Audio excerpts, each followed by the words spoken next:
अस्सलाम वालेकुम स्टूडेंट, कैसे हैं आप लोग। आज हम नए कोर्स के साथ हाजिर हैं और नया कोर्स क्या है कि हम लोग बीएड के बारे में पढ़ने जा रहे हैं कि प्लानिंग और इम्प्लीमेंटेशन और प्रोजेक्ट की प्लानिंग कैसे करते हैं।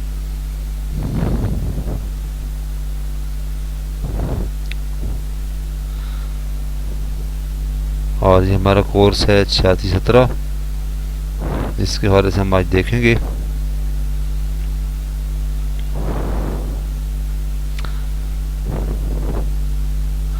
तो इसमें हम जो मुख्तलिफ चीज़ें देखते हैं, सबसे पहले हम देखेंगे कि फिजिबिलिटी क्या होती है और feasibility testing and plan formulation. एक तो हम ये देखेंगे। और फिजिबिलिटी के बारे में आप पहले क्या जानते हैं कि कोई भी प्रोजेक्ट शुरू करने से पहले हम उसकी एक रिपोर्ट बनाते हैं, एक खाका बनाते हैं, जो हम कह सकते हैं कि हम लोग स्कूल में अगर हम फिजिबिलिटी रिपोर्ट बनाने जा रहे हैं तो हम स्कूल मैपिंग कर रहे हैं कि हमें किन चीज़ों की ज़रूरत है इस, और जो हमारी नीड्स होती हैं उसका जो हम एक खाका तैयार करते हैं कि हम कैसे अपने जो टारगेट्स हैं उसको अचीव करेंगे। तो जो हमारा मंसूबा होता है, पेपर पर होता है, उसको हम फिजिबिलिटी कहते हैं।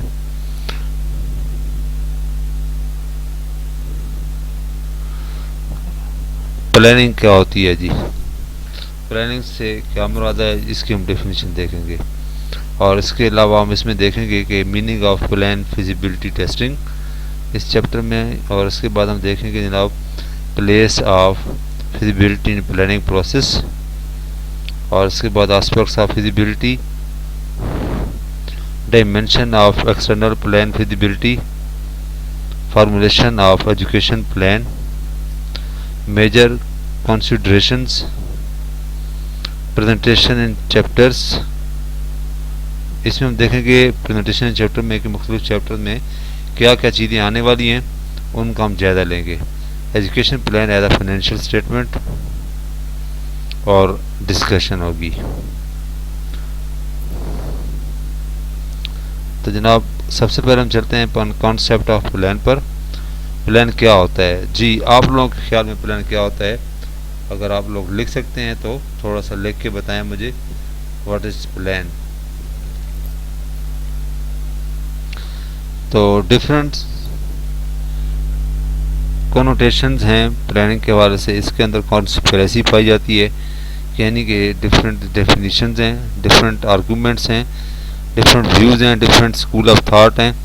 और anything planned for the specific purpose, इसको हम प्लानिंग कहते हैं कि कोई भी चीज़ है जो किसी ख़ास मकसद के लिए तैयार की जाती है, उसको हम प्लान कहते हैं। And plan to go to Lahore today, अगर हम लाहौर जाना चाहते हैं तो हम लाहौर का प्लान बनाएंगे। I plan to go to Lahore today, तो हमारा आज का लाहौर जाने का प्लान है। तो ये एक एग्जांपल है प्लान की। और फिर इसके बाद हम देखते हैं कि in our constant plan refers to, तो हमारे कॉन्टेक्स्ट में जो प्लान है वो किस तरह से हो सकते हैं, तो इसके बारे में हम ज़्यादा लेते हैं। और इसकी broader development road map for the education. तो अगर हम एजुकेशन के हवाले से देखें तो हमारा जो एजुकेशन को इम्प्रूवमेंट के हवाले से जो हमारी प्लानिंग होगी उसका हम जायज़ा लेंगे।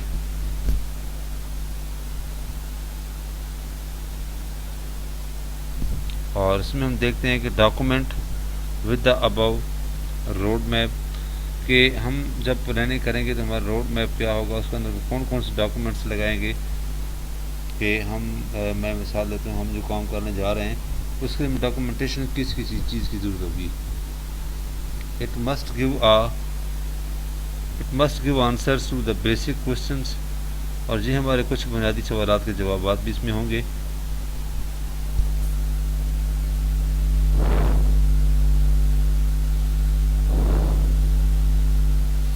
और इसमें हम 3 क्वेश्चन होंगे इस प्लानिंग में, कि सबसे पहले हम आप क्या करना चाहते हैं और हम प्लानिंग कैसे करेंगे। Where we will be in the future, हम फ्यूचर में कहाँ जाएंगे, कहाँ तक चले जाएंगे, कहाँ तक हम पहुँचना चाहते हैं, हमारी मंजिल कौन सी है। बस हम स्कूल का हमारा प्लान है, स्कूल को हम आगे ले जाना चाहते हैं, तो स्कूल की जो प्लानिंग करेंगे कहाँ तक वो जा सकती है।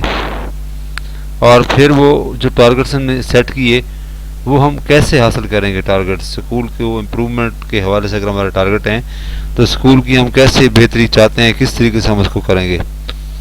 और फिर है कि हाउ, मतलब कैसे उनको अमली जामा बनाएंगे, ये प्रैक्टिकल बातें होंगी इसमें। मसलन हम लोग चाहते हैं कि इन अक्टूबर, अब ये ओल्ड एग्जांपल लिखी हुई हम इधर लिख सकते हैं कि इन अक्टूबर 2021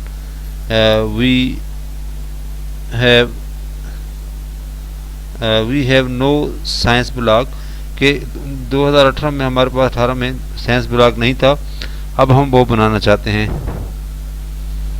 तो ये हमारी प्लानिंग होगी। तो इसके 3 क्वेश्चन भी आ गए।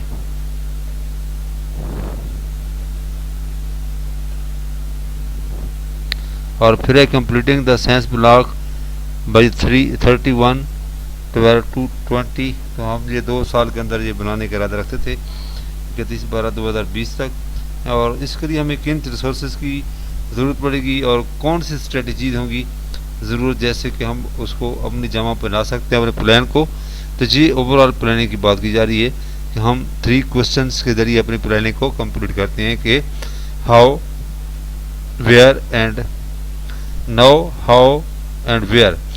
ये 3 क्वेश्चन में ये हम जमा बनाते हैं हम।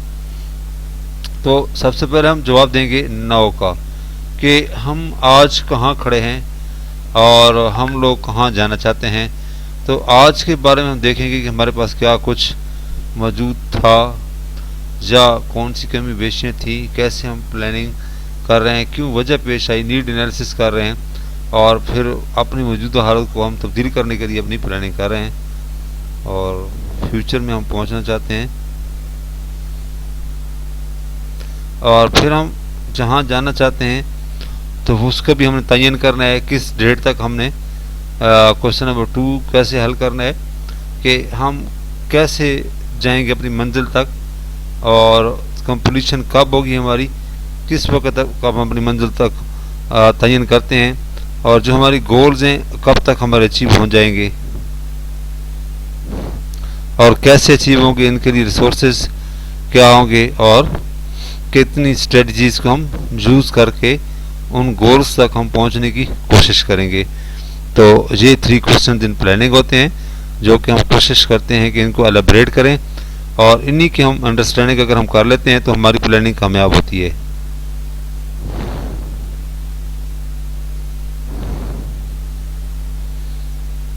और फिर हम देखते हैं कि जो हम प्लानिंग कर रहे थे अपनी और डिफरेंट क्वेश्चन आ रहे थे, नाउ के बारे में अगर हम जानना चाहते हैं कि उसमें क्या कुछ हम देखेंगे। Where will be in the future, now से हम फ्यूचर में जाना चाहते हैं, तो इसके लिए सारी प्लानिंग है। जैसे कि आप देख रहे हैं एक लंबी सी एरो हेड आपको नज़र आ रहा है प्लानिंग का, और जो वेयर तक जाती है यानी कि जहाँ तक हम लोग अपनी मंजिल तक पहुँचना चाहते हैं। और फिर हम कैसे पहुँचेंगे अपनी मंजिल तक, डिफरेंट टेक्निक्स को, मेथड्स को इस्तेमाल करते हुए हम लोग जाएंगे। और इसका नेक्स्ट है कि हाउ, यानी कि हमारे रिसोर्सेज और स्ट्रेटजीज क्या होंगी। मसलन एक और जो हमारा प्लान था कि एग्ज़ाम रिजल्ट्स थे 15% इन 2018 थे, इनको हमने बेहतर करना है। ये हमारी आज की सिचुएशन है। फिर वही एग्जांपल, फिर हम 2018 में कहाँ तक पहुँच पाएंगे, 2019 में हम कहाँ तक पहुँच जाएंगे, 100% हम गेन करना चाहते हैं 2019 में। अब ये जो हम 2019 के तक हम पहुँचना चाहते हैं, रिजल्ट्स गेन करना चाहते हैं, तो इनके लिए हमारे रिसोर्सेज कौन से होंगे, what resources and strategies to use. तो रिसोर्सेज आपके टीचर्स हैं, ह्यूमन रिसोर्स हैं, और स्ट्रेटजीज आपके टीचिंग मेथड हैं, असेसमेंट टेक्निक्स हैं, डिफरेंट टूल्स हैं, जिनको अडॉप्ट करने के बाद हम लोग अपने जो रिजल्ट्स हैं उनको बेहतर कर सकते हैं। क्वालिटी एजुकेशन के जो इंडिकेटर हैं तमाम को बरकरार लाकर रिटेंशन रेट, अटेंडेंस रेट और तमाम चीज़ें हम इम्प्रूव करने के बाद, डिसिप्लिन इम्प्रूव करने के बाद, laboratory work, class work, academic situation students की बेहतर करने के बाद हम अपने टारगेट्स को अचीव कर सकते हैं। Maybe for planning you have many more questions to ask. तो प्लानिंग में आपके बहुत सारे क्वेश्चन हो सकते हैं जो आप कहना चाहते हैं, तो आप लोग फ्रीक्वेंटली कर सकते हैं क्वेश्चंस। और वो क्वेश्चन कौन से हो सकते हैं, आप लोग जो हमारे साथ इधर कन्वर्सेशन कर सकते हैं।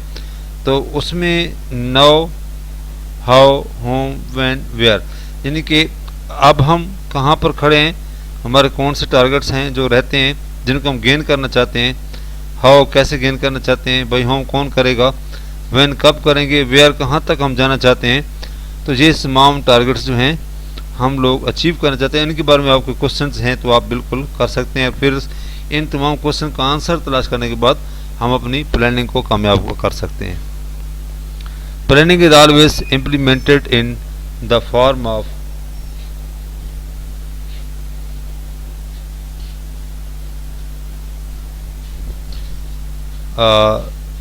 देखते हैं जनाब, in the form of feasibility testing takes place at project level. How, तो हम फिजिबिलिटी को गेन करना चाहते हैं, फिजिबिलिटी टेस्टिंग करना चाहते हैं, और ये प्रोजेक्ट लेवल पर कैसे करेंगे, तो ये इसको हम देखते हैं।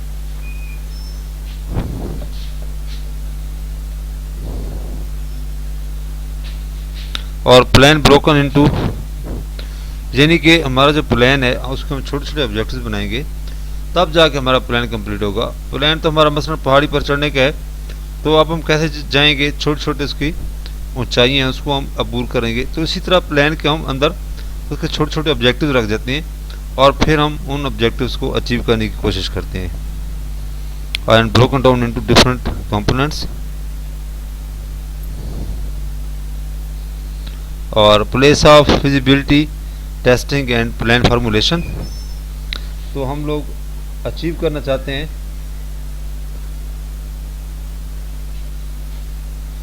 कैसे, हम चाहते हैं कि फिजिबिलिटी टेस्टिंग हो और प्लान फार्मूलेशन हो।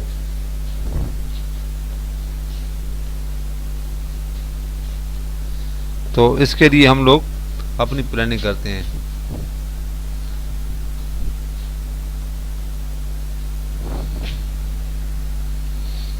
तो सबसे पहला जो है पॉइंट कि फिजिबिलिटी टेस्टिंग को हम कैसे गेन करेंगे एंड प्लान फॉर्मूलेशन कैसे करेंगे, एक क्वेश्चन ये होता है। तो इसके लिए सबसे पहले हम डाटा कलेक्ट करते हैं एंड डायग्नोजिंग, मतलब हमारा अगर टारगेट है अपनी जो है स्टूडेंट की रेशो या अटेंडेंस रेट बढ़ाने का, तो हम उसके लिए सबसे पहले क्या करेंगे, डाटा कलेक्ट करेंगे। और डाटा कलेक्ट होगा तो हम लोग उसको फर्दर आगे लेके जाएंगे, और डाटा कलेक्शन की बुनियाद पर हम लोग डायग्नोज भी करेंगे कि डाटा ने क्या शो किया, हमारा रिजल्ट्स कमज़ोर हैं। डायग्नोज ये हुआ कि वीक रिजल्ट्स को बेहतर बनाया जाए। इसके बाद पॉलिसी बनाएंगे कि हम अपने पॉलिसी के ज़रिए अपने टारगेट्स को अचीव करेंगे। फिर हम देखेंगे, नीड असेसमेंट करेंगे कि नीड एनालिसिस करने के बाद हमें पता चलेगा कि हमारे बच्चों की नीड्स क्या हैं, कैसे हम लोग अपने जो रिजल्ट्स हैं इसको बेहतर बना सकते हैं, कौन सा सब्जेक्ट वीक है, कौन सा एरिया मजबूत है। इन तमाम नीड एनालिसिस के बाद हम लोग अपने मज़ीद जो है इम्प्रूवमेंट लाएंगे अपनी। और फिर कॉस्टिंग ऑफ नीड्स, अंदाज़ा लगाएंगे कि हमारी नीड्स पर कितना टाइम खर्च होगा। तो क्योंकि हम रिजल्ट्स बेहतर बना रहे हैं, रिसोर्स हमारे पास हैं, तो हमारी कॉस्ट क्या होगी, कब तक हम अपने रिजल्ट्स को इम्प्रूव कर लेंगे।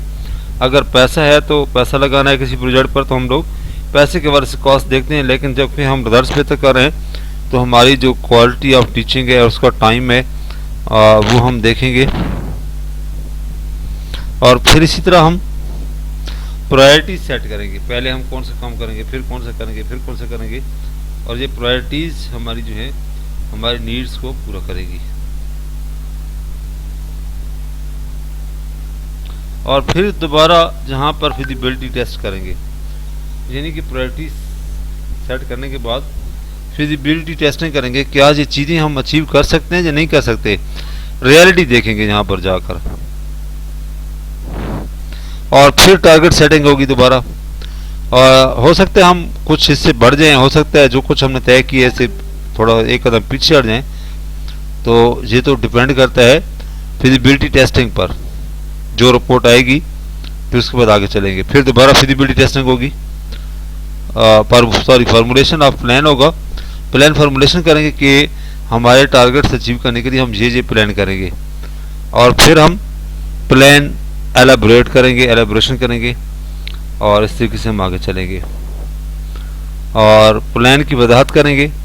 फिर हम प्लान इम्प्लीमेंटेशन की तरफ आएंगे नंबर 10 पर। और इम्प्लीमेंटेशन से मुराद ये होती है कि जो हमने ऑब्जेक्टिव सेट कर दिए, टारगेट सेट कर दिए, तो प्लान फार्मूलेशन के बाद हम लोग उसकी इम्प्लीमेंटेशन कर रहे हैं अपने गोल्स की या टारगेट्स की या ऑब्जेक्टिव्स की। और फिर हमने प्लान जो हमने ऑब्जेक्टिव्स की इम्प्लीमेंटेशन की, उन्हीं को दोबारा चेक किया क्या हमारे ऑब्जेक्टिव्स अचीव हुए या नहीं हुए। अगर हो गए तो ठीक है, अगर नहीं हुए तो फिर उसकी रिवीजन करेंगे और मज़ीद बेहतर प्लानिंग करेंगे, दोबारा डाटा कलेक्ट करेंगे। तो ये एक सर्कल है जो चलता रहता है। उम्मीद है आपको ये slide place of feasibility testing and plan formulation की अच्छी तरीके से समझ आ गई होगी। तो हम नेक्स्ट चलते हैं। फिजिबिलिटी टेस्टिंग मीनिंग, इसके मीनिंग क्या होते हैं? तो फिजिबिलिटी ये है जनाब पॉसिबिलिटी, प्लेसिबिलिटी, प्रैक्टिकेबिलिटी एटसेट्रा, कि हमारे पास फिजिबिलिटी के 3 मीनिंग आ गए। हम चाहते हैं कि फिजिबिलिटी से मुराद यानी कि जो प्लान हमारा था उसको हम अच्छे तरीके से जो मुमकिन हद तक हम कर सकते हैं, या प्रैक्टिकली जो हम कर सकते हैं उसे हम फिजिबिलिटी कहते हैं। फिर है place of the feasibility in planning process. तो इसमें हम देखते हैं जनाब डिफरेंट तरीक़ों से डाटा कलेक्शन एंड डायग्नोसिस, के plan of feasibility in planning process में हम डाटा कलेक्ट करते हैं और चीज़ों को डायग्नोज करते हैं। फिर हम पॉलिसी फार्मूलेशन करते हैं, नीड असेसमेंट करते हैं, कॉस्टिंग ऑफ नीड्स, अभी जो स्टेप हमने पढ़े थे, priority setting, feasibility testing, target setting, plan formulation और प्लान एलेबोरेशन और प्लान इम्प्लीमेंटेशन। तो ये जनाब कुछ स्टेप है फिजिबिलिटी के, जिनके बाद फिजिबिलिटी रिपोर्ट हमारी तैयार होती है। हम समझते हैं कि ऐसी होगी, बल्कि अच्छी खासी मेहनत करनी पड़ती है कि डाटा कलेक्ट किया, पॉलिसी फार्मूलेशन की, नीड असेसमेंट की, costing of needs, priority setting और फिजिबिलिटी टेस्टिंग की, और फिर टारगेट सेटिंग, और फिर दोबारा प्लान फार्मूलेशन की तरफ आए, और फिर प्लान एलेबोरेशन और इम्प्लीमेंटेशन, और फिर प्लान एवेल्यूएशन एंड रिवीजन की। तो जनाब नेक्स्ट स्लाइड हम देख रहे हैं कि इसमें एस्पेक्ट्स ऑफ फिजिबिलिटी टेस्टिंग है। तो feasibility is a pre run of the plan, कि हम लोग देखते हैं उसको कि हमारा ये प्लान जो है क्या ये चल भी सकता है कि नहीं, या हम पहले से जायज़ा लेते हैं हमारा प्लान किस हद तक कामयाब है। How the education system affects and is affected by the several other factors, political, socio economic etcetera. तो हम लोग मुख्तलिफ फैक्टर जो बैरूनी तौर पर असरअंदाज होते हैं तो फिजिबिलिटी पर, उसको हम देखते हैं। तो ये एक एस्पेक्ट ऑफ फिजिबिलिटी टेस्टिंग है। और इंटरनली हम देखते हैं कि प्लान कंसिस्टेंट है या in respect of aspects like the motivation of parents, student enrolment, target setting, current exam और रिफॉर्म्स एट्सेट्रा। अगर हमारा टारगेट था कि हम लोग अपनी एग्ज़ाम के रिजल्ट्स बेहतर करेंगे, तो हमने मोटिवेशन करनी है पेरेंट्स की भी, स्टूडेंट की भी, एनरोलमेंट बढ़ानी है हमने, और फिर करंट एग्ज़ाम जो हैं और जो रिफॉर्म्स हम लाना चाहते हैं तमाम को देखेंगे। तो ये हमारा इंटरनल सेटिंग है या internal aspect of feasibility testing है। तो 2 थे एस्पेक्ट इसके। तो एक्सटर्नल प्लान फिजिबिलिटी डायमेंशंस की बात होती है अब। तो इसमें सोशो कल्चरल के हम अपने इलाके के हवाले से भी देखेंगे कि हमारा इलाका किस तरह का है, लोग क्या चाहते हैं, हम कैसे अपनी फिजिबिलिटी टेस्टिंग करना चाहते हैं। तो सोशल एक्सेप्टेबिलिटी, अपोजिशन और वेलकम फ्रॉम द पीपल और व्हाट, या फिर हम लोगों को ये बताना चाहते हैं कि हमारे मसाइल कौन से हैं और हम लोग क्यों अपने मसाइल से निकलना चाहते हैं, लोगों को हम आगाही देंगे। और फिर तमाम कल्चरली और सोशली चीज़ों को इंटीग्रेट करके साथ चलेंगे और लोगों को अपने साथ मिलाएंगे ताकि हमारे टारगेट्स जो हैं आसानी से अचीव हो सकें। फिर है पावर ग्रुप्स के कुछ ग्रुप्स ऐसे होते हैं जो पावर ग्रुप होते हैं, उनको भी हमने साथ मिला के चलना है। डिफरेंट डिपार्टमेंट्स को हमने मर्ज करके अपने टारगेट्स और गोल्स सेट करने, उनको अचीव करना है। एडमिनिस्ट्रेशन फॉर एग्जांपल एक है, वो हम कैसे करेंगे? Text book printing, no storage, shipment of machinery but no arrangements for its release. यानी कि टेक्स्ट बुक के हवाले से अगर हम कर रहे हैं प्लानिंग अपनी, तो क्या उनकी प्रिंटिंग कैसे होगी, क्या उनकी स्टोरेज है या नहीं है, शिपमेंट उनकी है या नहीं है, मशीनरी किस हालत में है। तो तमाम जो अरेंजमेंट्स हैं उनको हम रिलीज़ करेंगे ताकि वो फंक्शनल हो जाएं, ताकि हमारे टारगेट्स में वो अचीव हो जाएं।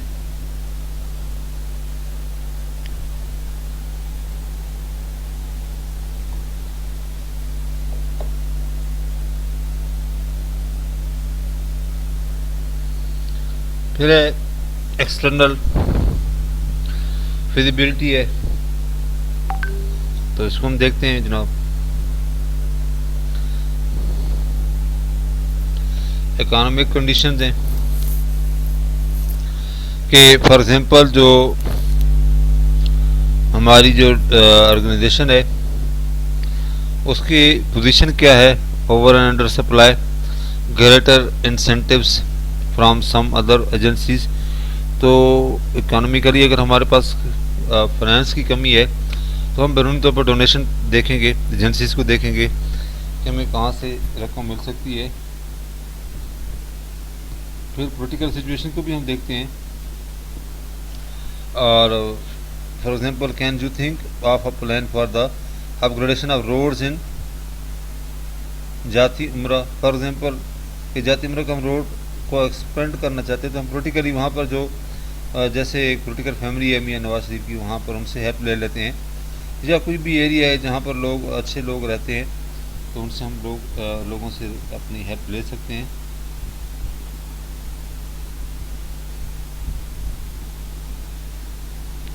फिर internal and external aspects a comparison. तो इसका हम कंपैरिजन करते हैं कि एक्सटर्नल एस्पेक्ट्स क्या होते हैं और इंटरनल क्या होते हैं, इनका आपस में कंपैरिजन करते हैं।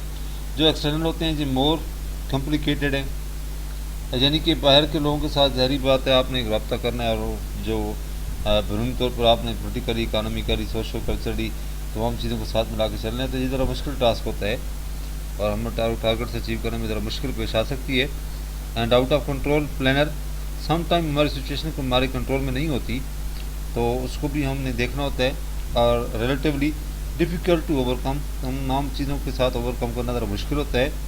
और इंटरनल एस्पेक्ट्स की अगर बात करें तो लेस कॉम्प्लिकेटेड, क्योंकि हमारे ऑर्गेनाइजेशन के अंदर ये चीज़ें होनी होती हैं, तो उनकी ये हमारे कंट्रोल में होते हैं। ड्यू टू इंटरनल इनकॉन्सिस्टेंसी और non coordination, lack of reliable data भी हमारे पास प्रॉपर नहीं है, रिलायबल डाटा नहीं है। रिलेटिवली इजी टू ओवरकम, और हम लोग आसानी से हालात पर काबू भी पा सकते हैं। नेक्स्ट स्लाइड पर चलते हैं जनाब। Approaches to overcome the problems. Feasibility reporting के हवाले से जो हमारे प्रॉब्लम्स हैं उसको हम देखते हैं, और कैसे हम उसको अप्रोच को कौन से अप्रोच यूज़ करेंगे। तो पहले है जनाब क्लोज्ड अप्रोच है to have the limited analysis, कि हम लोग चाहते हैं हमारी फिजिबिलिटी जो रिपोर्ट है बेहतर हो जाए, तो फिजिबिलिटी टेस्टिंग जो हमारी बेहतर हो जाए, तो वो कब बेहतर होगी? नंबर 1 क्लोज अप्रोच है, और लिमिटेड एनालिसिस होता है। इसमें हम देखते हैं कि इंटरनल प्रोसेसेस ऑफ फिजिबिलिटीज़ कौन से हैं, कैसे हम उनको ओवरकम करते हैं। फिर टेस्टिंग थ्रू द सिमुलेशंस, यानी कि हमारा जो मसला है हम उसी तरह के मसाइल को देखेंगे लोगों ने पहले किस तरह से हल किए, और उनसे हम फ़ायदा उठाएंगे।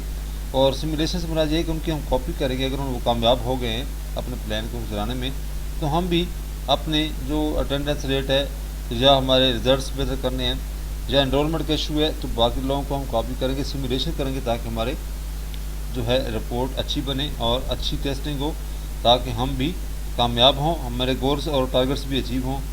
ब्रेन स्टॉर्मिंग जो है ये भी हम करेंगे। ब्रेन स्टॉर्मिंग का फ़ायदा ये होगा कि ऑर्गेनाइजेशन के अंदर अपने मसाइल को हम हल करने के लिए जब हम ब्रेन स्टॉर्मिंग करेंगे तो हमारे बड़े पॉसिबल सोल्यूशन हमारे पास आएंगे, और उनकी वजह से हम अपनी बेहतर से बेहतर प्लान को चला सकते हैं। फिर है जनाब सेमिनार्स हम मुनक़िद कर सकते हैं अपने प्रॉब्लम्स को हाईलाइट करने के लिए, but this approach can not be guarantee as to what exactly would be the public opinion.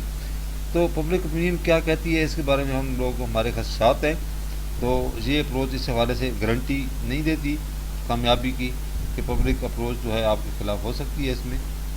फिर है जनाब अप्रोचेस टू ओवरकम में सेकेंड अप्रोच हमारी है to go for the large scale analysis outside the ministry department organization concern. तो जो concern ministry department organisation है उसको भी हम देखेंगे कि वो क्या चाहते हैं, किस तरीके से आगे बढ़ना चाहते हैं और उनकी यानी कि वो हमारे साथ किस हद तक चलना चाहते हैं और हम उनके साथ कैसे कोऑर्डिनेशन कर सकते हैं, वो हमें क्या क्या फ़ायदे दे सकते हैं और हम उनसे कौन कौन सा फ़ायदा उनसे ले सकते हैं। तो जो उनकी पॉलिसीज़ हैं और जो मैक्सिमम उनकी हमारे हक़ में होंगी तो उनसे हम फ़ायदा उठाने की पूरी कोशिश करेंगे। तो ओपन फोरम है और ओपन फोरम में हम चीज़ें डिस्कस कर सकते हैं। ब्रॉडकास्ट मीडिया जो है उसको हम इस्तेमाल कर सकते हैं और अपने डिपार्टमेंट से हम हेल्प ले सकते हैं और नॉन ब्रॉडकास्ट मीडिया के ज़रिए भी हम लोग अपने प्रॉब्लम को देखेंगे किस तरह हम उजागर कर सकते हैं। फिर है जनाब प्लान फिजिबिलिटी में be followed by the minor revision of plan and proceeding further.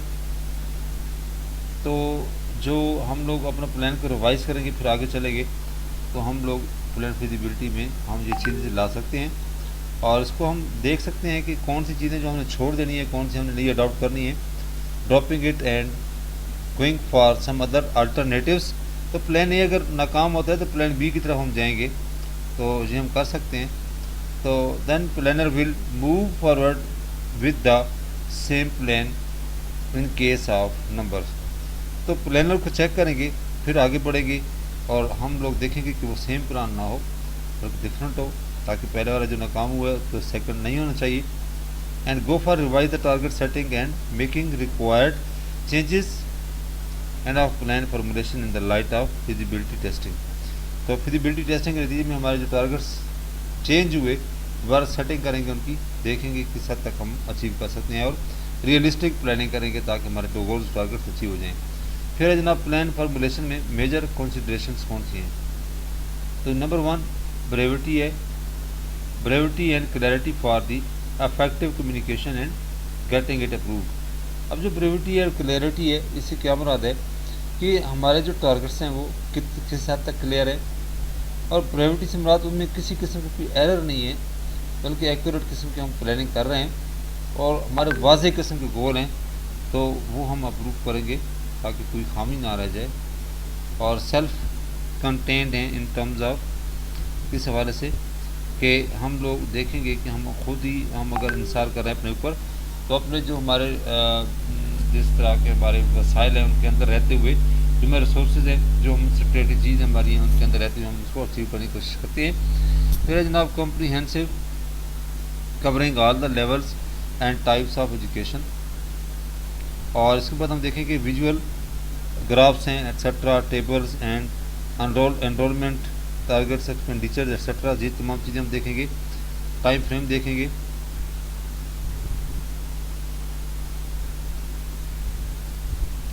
फिर है प्लान फॉर्मुलेशन में मेजर कंसिडरेशन हम चेक कर रहे हैं तो but still the plan is in the pocket of the planner for his immediate staff. तो जो प्लान बनाने वाला है तो वो देखेगा कि मेरे जो स्टॉफ है उनसे मैं कौन कौन से काम ले सकता हूँ, तो वो उसकी जेब में है, मतलब उनसे वो काम ले सकता है और अपने कामयाब बना सकता है प्लान को। And to make it public and he will put it in the presentable format how. तो अगर वो अपने प्लान को पब्लिक करता है तो किस हद तक वो प्रेजेंट करने के काबिल है और कैसे उसका फॉर्मेटिंग करेगा, कैसे हल करेगा इस मसले को। तो डिफरेंट इसके पास ऑप्शन होंगे। तो प्लान प्रेजेंटेशन के हवाले से वो जो है टेंटेटिव लेआउट बनाएगा, यानी कि एक फर्जी खाका बनाएगा जो वो उसका सलूशन होगा, किस तरीके से तमाम काम करने हैं। अच्छा, तो हम लोग डिफरेंट चैप्टर्स हैं, तो अगर हमारा प्लान है तो उसके बारे से हम देखते हैं कि 1.1 में लोकेशन एंड जियोग्राफी है, हिस्ट्री ऑफ एजुकेशन। तो ये जो हमारे अगर हम अपने कोर्स के बारे से हम प्लान करते हैं कि कैसे ख़त्म करेंगे टेंटेटिव, उसका लेआउट जो आप देख लें, तो इसमें हिस्ट्री ऑफ एजुकेशन है, population, age, gender, migration, rural urban, economy, salient features, GNP, GDP etcetera, social cultural features हैं, और इन तमाम चीज़ों को हम साथ लेकर चलते हैं। फिर हम प्लान बनाते हैं। तो एक टेंटेटिवली एजुकेशन में सेकंड चैप्टर जो उसकी सेकंड हेडिंग है emergence of the modern education, और ये दूसरे चैप्टर की फर्स्ट हेडिंग बन जाएगी legal based of education, structure of the education system, education statistic, और expenditure on the education different angles.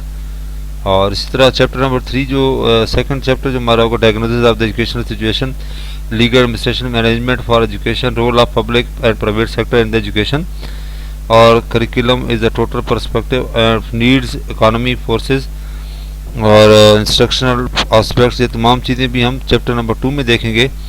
और जो चैप्टर नंबर 3 हमारा होगा, इसमें हम objective education, changed and revised and strategies for implementation, target such as student enrollment, number of schools, curriculum, etc., teacher training institutions. Chapter 4 है financial implication, unit cost, trends in different levels, basis of computing the cost, और फिर assumption on which to base the financial aspects, और इसी तरह constraint यानी कौन सी चीज़ें जो रोकती हैं हमारे प्लानिंग को हासिल करने के लिए, पाबंदियाँ कौन सी हैं, कौन सी जगह जहाँ पर। तो educational plan as a financial statement की अगर हम बात करें तो financial aspect is the concern of the approving the authority, कि फाइनेंशियली अगर हम देखें तो हमें ज़रूरत होती है इजाज़त लेने की, ताकि हम फाइनेंशियली उसकी फाइनेंस की कमी का शिकार ना हो जाएँ। And are the following aspects strong enough to convince the funding agency, तो क्या फंडिंग एजेंसी को वो काबिल होते हैं करने के। Accurate costing and the presentation, और comprehensive covering all the levels and types of education. Visual graphs हम देखते हैं, टेबल्स ऑन एनरोलमेंट, और इस तरह teachers, expenditures, scholarship, construction etcetera देखते हैं। और जनाब इस तरीके से हमारी प्लानिंग कंप्लीट हो गई। थैंक यू फॉर ऑल, कि आपने इंतहाई दिलचस्पी से और सारे लेक्चर को सुना। बहुत शुक्रिया आप लोगों का। तो इंशाल्लाह कल हम नेक्स्ट चैप्टर के साथ मिलेंगे, और अगर कोई क्वेश्चन है तो आप लोग पेशा के दर रेज कर सकते हैं और लिख सकते हैं। इंशाल्लाह हम इधर ही हैं।